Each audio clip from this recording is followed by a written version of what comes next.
आज से ठीक 2 साल पहले 15 जून 2020 की शाम को पूर्वी लद्दाख की गलवान घाटी में 45 वर्षों के लंबे समय के बाद भारत और चीन के सैनिकों के बीच एक हिंसक झड़प हुई थी।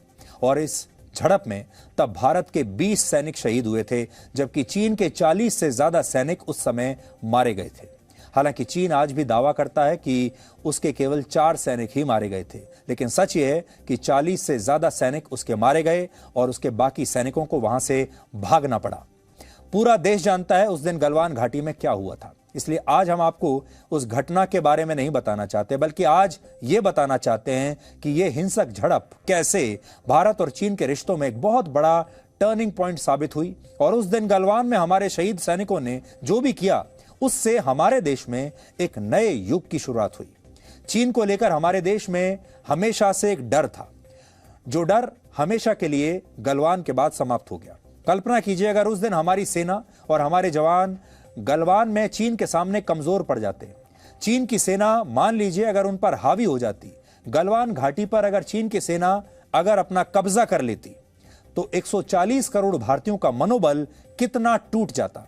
और चीन को लेकर जो खौफ हमारे देश में पिछले 60 वर्षों से हमारे मन में है, वो खौफ हमारे मन में और बढ़ जाता। आप याद कीजिए, असल में 1962 के युद्ध में जब चीन ने हमारे देश को हराया था, तब यह हार हर भारतीय के मन में एक डर की तरह बैठ गई थी।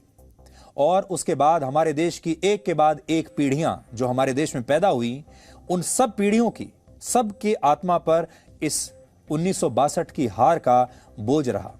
हमारे देश के लोगों ने यह स्वीकार कर लिया कि हमारी सेना ना तो चीन को हरा सकती है, ना ही हम उसका मुकाबला कर सकते हैं, और ना ही हम चीन को पीछे खदेड़ सकते हैं। इसलिए चीन आएगा, जब चाहे आएगा और हमारी बहुत सारी जमीन को हड़प लेगा और हम कुछ नहीं कर पाएंगे।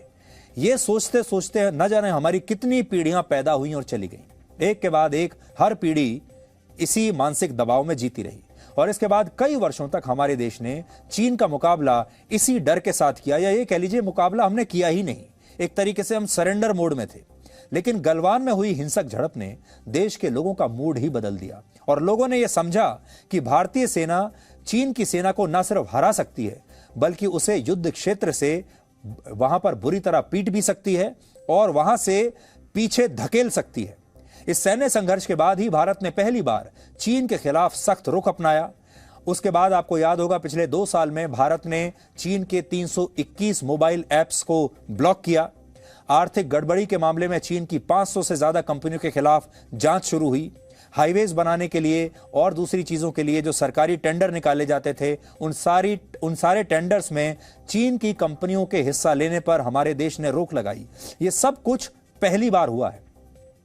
खास बात यह है कि आज चीन के राष्ट्रपति शी जिनपिंग का जन्मदिन भी है। वो आज 69 वर्ष के हो गए हैं, और इस मौके पर पाकिस्तान के प्रधानमंत्री शहबाज शरीफ ने ट्वीट करके उन्हें जन्मदिन की बधाई दी है। लेकिन भारत के प्रधानमंत्री नरेंद्र मोदी ने ऐसा नहीं किया है। प्रधानमंत्री मोदी गलवान की झड़प से पहले हर साल शी जिनपिंग को उनके जन्मदिन पर बधाई दिया करते थे, लेकिन इस घटना के बाद से उन्होंने कभी भी चीन के राष्ट्रपति को जन्मदिन की बधाई नहीं दी है, जिससे पता चलता है कि भारत के लिए उसका राष्ट्रहित सर्वोपरि है।